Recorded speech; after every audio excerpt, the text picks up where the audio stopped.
It's an office photo collection any wheeler dealer would envy. That's a very, very unique piece. The court asked Benny Fisher to auction it off. This was where he was a guest at the inauguration of the president.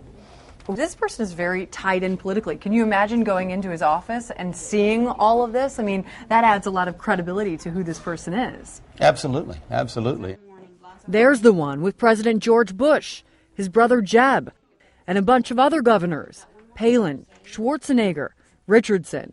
Scott Rothstein is the man standing with all these politicians. He's a fixture in Fort Lauderdale, an attorney who donated at least $1.9 million to political campaigns. One of Florida Governor Charlie Crist's biggest financial backers. This is, of course, a birthday for the governor.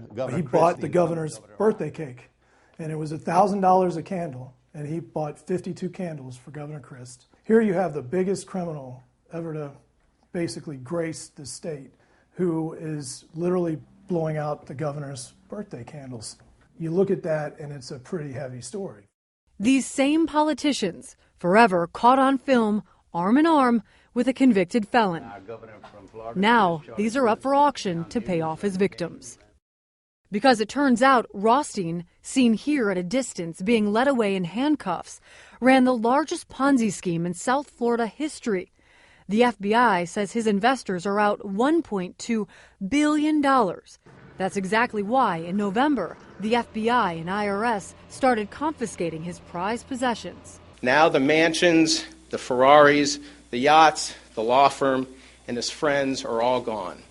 And this is how it happened. Rothstein ran one of the most powerful law firms in Florida. He told his wealthy friends he had a business proposition for them. He said he had clients who did not want to wait for their settlement payouts. If his investor friends cut him a check, that money would go straight to his clients. In exchange for the money, those clients would take a smaller settlement.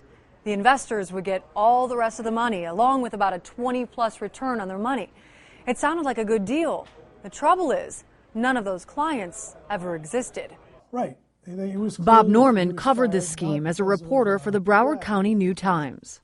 You have to understand, Rothstein's law firm had hired ex-judges, prosecutors, big-name attorneys. He would bring them in, again, to enhance his own credibility.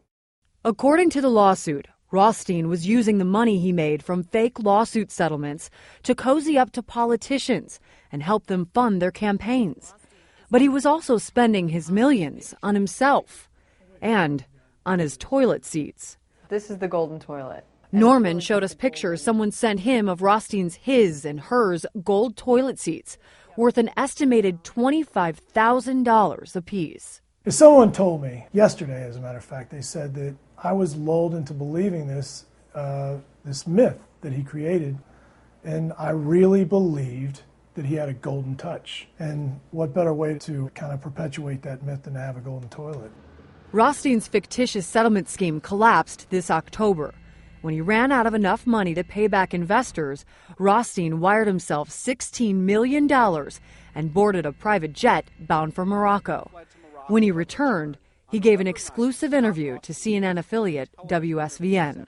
I went away for the purpose of making sure that I had my head on straight, that when I came back I had already been through all the emotional things, had been through the hysterics, had been through all the other things that you go through when you realize that you have done something that you shouldn't have done.